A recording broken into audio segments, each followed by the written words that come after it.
আমি একবার দাউদকান্দি এক মাহফিলে গেছিলাম, এক ইমাম সাহেব মসজিদের বয়স্ক মানুষ, উনি আমার এই জড়ায়া ধরে কাঁদছিল, আমার মনে আছে।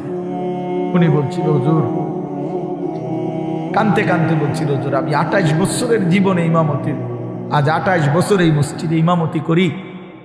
আমার জীবনের কত স্বপ্ন, কত আশা, বাচ্চাদের কত আবদার, বউ বাচ্চার কত চাওয়া পাওয়া, কিছুই পূরণ করতে পারি নাই হুজুর।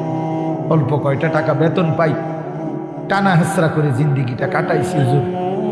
বাকি হুজুর আপনারে মহব্বত করি, আপনার কাছে আমি জানতে চাই আমার এই কষ্টের বিনিময়ে আমি আখেরাতে পাবো কিনা। তো আমি কি বলবো, আমিও কাঁদছি তখন। হায় হুজুর কি বলবেন, চোখটা বন্ধ হলে দেখবেন আপনি আখেরাতে বাদশাহ। ইনশাআল্লাহ আমি বললাম, আপনি দেখবেন আপনি বাদশাহ, আপনি বাদশাহ। যারা আপনার এই দুনিয়াতে মূল্যায়ন করে নাই সেদিন তার আফসোস করবে, আফসোস করবে।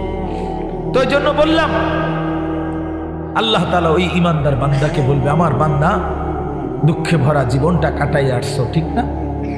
খুব কষ্ট পাইছো আমার বান্দা দুনিয়াটা, কিন্তু আল্লাহর কসম শুনে নবীজি বলছে, ওই ইমানদার বান্দা সে তখন আল্লাহ পাককে বলবে, আয় মাওলা, আল্লাহর কসম মাওলা, জীবনে হায়াতে দুনিয়ার জীবনে দুঃখ কি জিনিস আমি কোনোদিন দেখি নাই।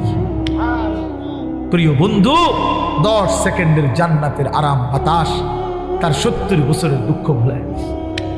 ছেলেরা বন্ধু, তোমরাও মনে রাখো, বাপ আমরা 200 কোটি মুসলমানও যদি খোদার কসম রাত দিন যদি আমরা মেহনত করি, দুনিয়া অর্জনের জন্য পরিশ্রম করি, মাথার ঘাম পায়ে ফেলে যদি আমরা দুনিয়ার কর্ম সবাই মিলে করি, দিবানিশি 200 কোটি মুসলমানে মিলে কেউ অলসতা না করে, তারপরেও আল্লাহর কসম, রব্বে কাবার কসম, কাফের বেঈমানদের সমান সমপরিমাণ দুনিয়া আমাদের মিলবে না।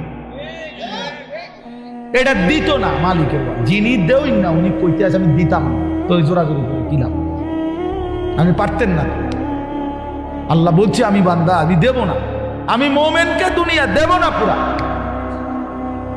ওয়াদারনি ওয়াল মুকাদ্দিবিনা উলিন নি'মাতি ওয়া মাহিলহুম কালিলা। আল্লাহ বলছে, শোনো বান্দা ইমানদার, এই আমার ইমানদার বান্দা, মিথ্যাবাদী নাফরমানদের জন্য অল্প কিছু সময়ের জন্যে দুনিয়াটা ছেড়ে দাও। ওয়াদারনি, আমার ছেড়ে দাও বান্দা, আমি তা করে একটু দুনিয়াটা দেই, কটা ভাত খাওয়াইতে লইছি, দুটা ভাত খাওয়াইতে দাও।